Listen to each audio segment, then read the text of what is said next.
சரி, இப்போ நம்ம வந்து இதில் வந்து பைத்தான் என்ற ஒரு ப்ரோக்ராமிங் மொழியை தான் வந்து இங்கே வந்து படிக்க போகிறோம். ஆனால் பைத்தான் மட்டும்தானா ஒரு செய்நிரல் மொழி என்று நீங்கள் நினச்சிங்கன்னு சொன்னால் அதான் இல்லை. செய்நிரல் மொழியில் வந்து நிறைய செய்நிரல் மொழிகள் இருக்குது. ஒன்று வந்து தான் பைத்தான், அடுத்தது வந்து C++, C, C#, Java, JavaScript, Rust, Go, Swift, அப்படி சொல்லி நிறைய ப்ரோக்ராமிங் லாங்குவேஜ் இருக்குது. அதாவது ரொம்ப அதிகமான ஒரு ப்ரோக்ராமிங் லாங்குவேஜ் தான் பைத்தான். கிட்டத்தட்ட அது கிட்டத்தட்ட ஒரு 100 கிட்ட இருக்குன்னு வச்சுக்கொள்ளுங்களேன். அது மாதிரி அதிகளவான ப்ரோக்ராமிங் லாங்குவேஜ் காணப்படுது. இருந்தாலும் ஒவ்வொன்றும் ஒவ்வொரு சிறப்பம்சங்களை கொண்டு இருக்கும். உதாரணத்துக்கு பைத்தான் எடுத்துக்கொண்டு சொன்னீங்கன்னா அது மிகவும் எளிமையாக இருக்கும். இப்போ அதாவது தொடக்கத்தில் ஒரு ப்ரோக்ராமிங் ஒரு செய்நிரல் மொழியை நீங்கள் வந்து கற்றுக்கொள்ளணும்னு நினச்சிங்கன்னு சொன்னால் பைத்தான்லேருந்து தான் அவங்க வந்து அதை ஸ்டார்ட் பண்ணுவாங்க. ஏன்னு சொன்னால் தேவையில்லாத குறியீடுகள் எல்லாம், அதாவது சின்டாக்ஸ் என்று சொல்லுவோம், அந்த குறியீடுகள் எல்லாம் பைத்தானில் இருக்காது. அதிலேருந்து இதை கற்றுக்கொள்வது வந்து மிகவும் இலகுவாக இருக்கும். அதே மாதிரி C++ எடுத்துக்கொண்டீங்க சொன்னீங்கன்னா அது வந்து சி என்ற ப்ரோக்ராமிங் லாங்குவேஜோட OOP என்ற ஒரு கான்செப்டை சேர்த்து இந்த C++-ஐ மைக்ரோசாஃப்ட் நிறுவனம் கண்டுபிடிச்சாங்க. அதாவது ஆப்ஜெக்ட் ஓரியன்டட் ப்ரோக்ராமிங் என்றது சேர்த்து C எல்லாமே கிட்டத்தட்ட சியோட ஒரு பெரிய ஒரு வகை தான். அதாவது சியிலிருந்து கொஞ்சம் மாறி வந்தது. இதில் சிறப்பம்சம் என்ன சொன்னால் இது இருக்கிற ப்ரோக்ராமிங் லாங்குவேஜ்லேயே வந்து மிக வேகமானது. இப்போ பைத்தான் ப்ரோக்ராம் ரன் ஆகிறதுக்கு செயல்படுறதுக்கு 1 செகண்ட் எடுக்கும்னு சொன்னால் இது சில நேரம் 0.1 செகண்ட், அதாவது 1 மில்லி செகண்டில் வந்து இது ரன் பண்ணக்கூடிய ஒரு இது இருக்குது, திறமை இதுக்கு இருக்குது. என்ன அவ்வளோ வேகமானது. ஜாவான்னு சொன்னால் அது எப்போவும் வந்து ஆப்ஜெக்ட் ஓரியன்டட் ப்ரோக்ராமிங்க்கு ஒரு உதாரணம். இது வந்து ஒரு ஆண்ட்ராய்டு அப்ளிகேஷன் டெவலப்மெண்ட்லேருந்து ஒரு என்டர்பிரைஸ் டெவலப்மெண்ட், அப்ளிகேஷன் டெவலப்மெண்ட், என்டர்பிரைஸ்ன்னு சொன்னால் பிஸ்னஸ் டு பிஸ்னஸ், பெரிய ஒரு பாரிய அளவிலான பெரிய அப்ளிகேஷன் செய்கிறதுக்கு, ERP சிஸ்டம்லாம் செய்கிறதுக்கு இந்த ஜாவாவை வந்து யூஸ் பண்ணலாம்.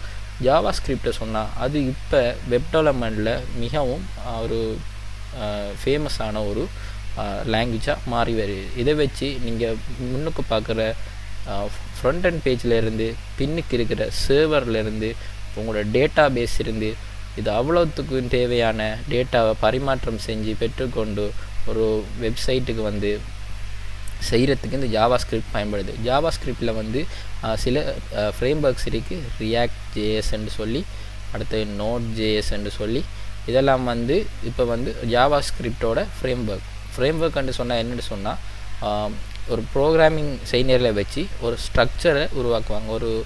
ஒரு உருவத்தை உருவாக்கி அதை வச்சு சில web application, mobile applications, desktop applications, மொபைல்னு சொன்னால் தெரிந்தானே நம்மளோட ஃபோனுக்கு தேவையான ஆப்ஸ்கள், அடுத்து டெஸ்க்டாப் அப்ளிகேஷன்னு சொன்னால் நம்மளோட விண்டோஸ், மேக், அடுத்து லினக்ஸ்க்கு தேவையான சாஃப்ட்வேர் மென்பொருட்கள், அதே மாதிரி தான் உருவாக்குவாங்க.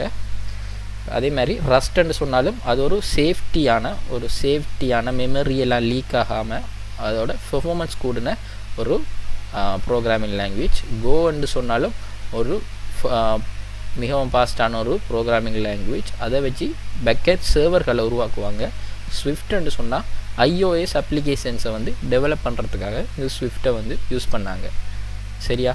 இப்போ வந்து நாம் பார்க்க வேண்டியது வந்து நீங்கள் கேள்விப்பட்டிருப்பீங்க, இப்போ நீங்கள் வந்து மொழிபெயர்ப்பு, அதாவது டிரான்ஸ்லேட்டர்னு நீங்கள் கேள்விப்பட்டிருப்பீங்க. உங்களோட ஏஎல்ல ஒன்று என்ன இருக்குது, இன்டர்பிரிட்டர்னு ஒன்று இருக்குது. அடுத்தது வந்து என்ன இருக்குது, கம்பைலர்னு ஒன்று இருக்குது. அடுத்தது வந்து அசம்பிளர் ஒன்று இருக்குது. சரிதானே? இதில் வந்து இன்டர்பிரிட்டர், கம்பைலர், அசம்பிளர். ஆனால் இதில் என்னென்ன எப்படி யூஸ் ஆகுது, என்னென்னத்துக்கு யூஸ் ஆகுது, ஏன் இதெல்லாம் டிரான்ஸ்லேட்டராக இருக்குன்றதை வந்து நீங்கள் வந்து தெரிஞ்சு கொள்ளணும். சரியா? இதுக்கு நான் உங்களுக்கு எக்ஸாம்பிளோட இதை விளக்கி சொல்கிறேன்.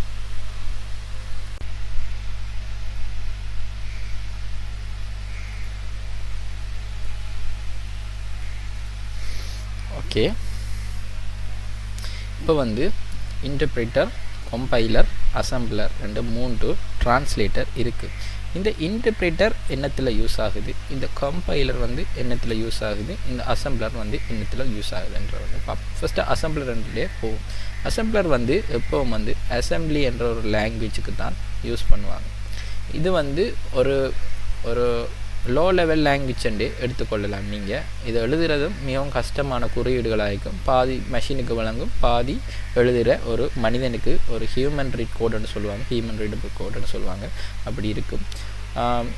அதில் வந்து இந்த அசம்பிளி என்ற லாங்குவேஜ் வந்து இப்போ ஒருத்தருமே பயன்படுத்துகிறது இல்லை. ஏன்னு சொன்னால் இது ஒரு மிகவும் கடினமான ஒரு ப்ரோக்ராமிங் லாங்குவேஜ். இதை மனிதனை வந்து அவ்வளவாக புரிந்து மிகப்பெரிய ஒரு சாஃப்ட்வேர், அதாவது மென்பொருட்களை வந்து உருவாக்குவது இது கடினம். அதில் அசம்பிளி லாங்குவேஜ் வந்து இப்போ ஒருத்தர் யூஸ் பண்ணுறது.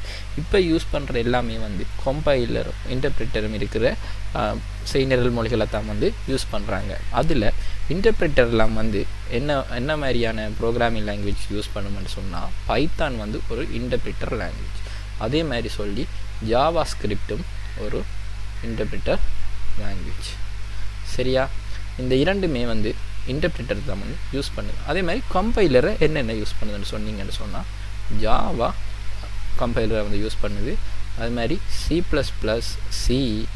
ரஸ்ட் எல்லாமே வந்து கம்பைலர் அடிப்படையாக வச்சு உருவாக்கப்பட்ட ஒரு செய்நிரல் மொழிகள் தான். அதில் இந்த இன்டர்பிரிட்டருக்கும் கம்பைலருக்கு என்ன வித்தியாசம்னு சொன்னீங்கன்னா, இப்போ நீங்கள் ஏதாவது ஒரு செய்நிரல் மொழியில் வந்து நீங்கள் வந்து ஒரு 3 லைன் கோடு எழுதுறீங்க.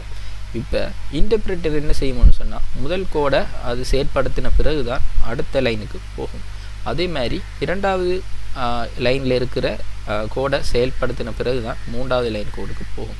இப்படித்தான் வந்து இன்டர்பிரிட்டர் லாங்குவேஜ் வந்து அது இன்டர்பிரிட்டர் வந்து டிரான்ஸ்லேட்டர் வந்து ப்ரோக்ராமிங் மொழிகளில் வந்து பயன்படுத்தும். அதே மாதிரி கம்பைலரை நீங்கள் எடுத்துக்கொண்டு சொன்னீங்கன்னு சொன்னால், இப்போ ஒரு 3 லைன் கோடு எழுதிருக்கீங்கன்னு சொன்னால், ஒரே அடியில் வந்து ஒரே தரத்தில் வந்து இந்த 3 லைன் கோடையும் வந்து அது செயற்படுத்தி நம்மளுக்கு வர விளைவை காட்டும்.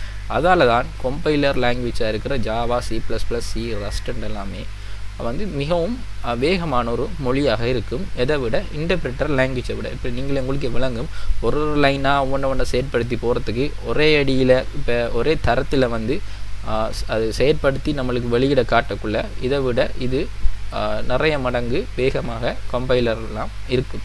ஆனால் என்னென்னு சொன்னால், ஜாவா, C++, ரஸ்ட் எல்லாமே அது வந்து கொஞ்சம் கடினமானதாக இருக்கும் இன்டர்பிரிட்டரை விட. இதில் இருக்கிற குறியீடுகளை விட இதில் குறியீடுகள் அதிகமாக இருக்கும். நிறைய விஷயங்கள், இப்போ கர்லி ப்ராக்கெட்ஸுக்கெல்லாம் ப்ரோக்ராம் எழுதணும், அதுக்கு ஒரு மெயின் ஃபங்க்ஷன் இருக்கும், அந்த மெயின் ஃபங்க்ஷனுக்குலாம் வந்து ப்ரோக்ராம் எழுதணும். அப்படி நிறைய இதுக்கண்டு சில ரூல்ஸ் இருக்கும், சில இதுகள் இருக்குது, முறைகள் இருக்குது. அந்த முறையை பின்பற்றி தான் இதை எழுதணும். இது என்ன செய்யணும்னு சொன்னால், ஒரு செய்நிரல் மொழியை வந்து ஒரு ஆள் முதல் முறையாக கற்றுக்கொள்ளணும்னு சொல்லி வந்தால் இவங்களுக்கு வந்து இது படிக்கிறதுல வந்து சிரமம் ஏற்படும். ஏன்னா இதில் வந்து நிறைய விஷயங்கள் இருக்கும், அந்த லொஜிக்கெல்லாம் நம்ம வந்து இலகுவாக விளங்கி கொள்ளையெல்லாம் இருக்கும். அதால் வந்து எப்பவும் வந்து நம்ம தொடங்கக்குள்ளே வந்து ஒரு இலகுவான மொழி பைத்தானோ ஒரு ஜாவா ஸ்கிரிப்டில் இருந்து தொடங்குறது வந்து உண்மையாகவே ஒரு நல்ல விஷயம். ஸோ அதில் வந்து இப்போ உங்களுக்கு இன்டர்பிரிட்டர் என்று சொன்னால் என்னென்னு சொல்லி விளங்கியிருக்கும், கம்பைலர் என்று சொன்னால் என்னென்னு சொல்லி விளங்கியிருக்கும்.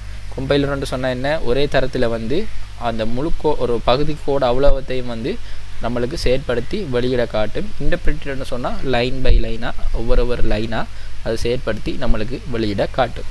இப்போ நம்ம வந்து இன்னும் கொஞ்சம் இதாக போய் அந்த பைத்தன் மொழி இன்டர்பிரிட்டரை பயன்படுத்தி எப்படி நம்மளுக்கு வெளியீடுகளை வந்து காட்டுது என்றதை வந்து நாம் இப்போ பார்ப்போம். சரியா?